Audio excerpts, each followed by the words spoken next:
আবহাওয়ার খবরে নজর রাখবো। সোমবার দক্ষিণে অতি ভারী বৃষ্টির পূর্বাভাস। হুগলি, উত্তর চব্বিশ পরগনা, বাঁকুড়া, বর্ধমান, বীরভূম, মুর্শিদাবাদ ও নদিয়ায় বেশি বৃষ্টির সম্ভাবনা রয়েছে। ভারী বৃষ্টি হবে কলকাতা সহ দক্ষিণবঙ্গের সব জেলাতে। মঙ্গলবার ভারী থেকে অতি ভারী বৃষ্টির সতর্কতা থাকবে পুরুলিয়া, পশ্চিম বর্ধমান এবং বীরভূম জেলায়। উত্তরবঙ্গে সোমবার ভারী বৃষ্টির পূর্বাভাস কালিম্পং এবং আলিপুরদুয়ারে।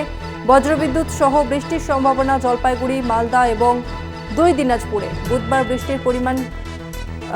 বৃষ্টির পরিমাণ ও ব্যাপকতা কমতে পারে, এমনটাই কিন্তু জানিয়েছে আবহাওয়া দপ্তর।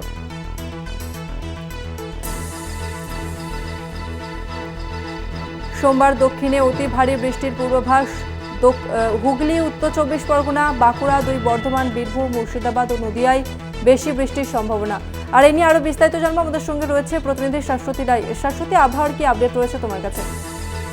দেখো, আজকে অতি ভারী বৃষ্টির সম্ভাবনা রয়েছে পশ্চিমের জেলাগুলির ক্ষেত্রে।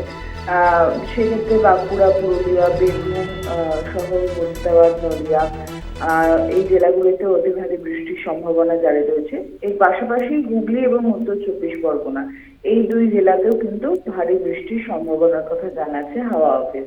সেক্ষেত্রে বুধবার পর্যন্ত এই বৃষ্টি জারি থাকবে দক্ষিণবঙ্গে। পাশাপাশি উত্তরের জেলাগুলিতেও বৃষ্টি শুরু হয়েছে। ভারী বৃষ্টির সম্ভাবনা আছে আজকে কালিম্পং এবং আলিপুরদুয়ারে।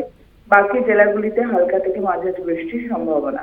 কলকাতায় বিক্ষিপ্তভাবে ভারী বৃষ্টির সম্ভাবনার কথা জানাচ্ছে হাওয়া অফিস এবং নিম্নচাপের জেরেই এই বৃষ্টি মূলত, যেটি ইতিমধ্যেই বঙ্গোপসাগরের উপর অবস্থানরত এবং উপকূলবর্তী জেলাগুলিতে প্রভাব যথেষ্ট মাত্রায় পড়তে চলেছে। তবে এটি উন্মুখ উত্তর উত্তর পশ্চিম দিকে, সেই কারণে এটি ধীরে ধীরে পার্শ্ববর্তী রাজ্যের দিকে অগ্রসর হওয়ায় পশ্চিমের জেলাগুলিতে বৃষ্টির প্রভাব সব থেকে বেশি পড়বে।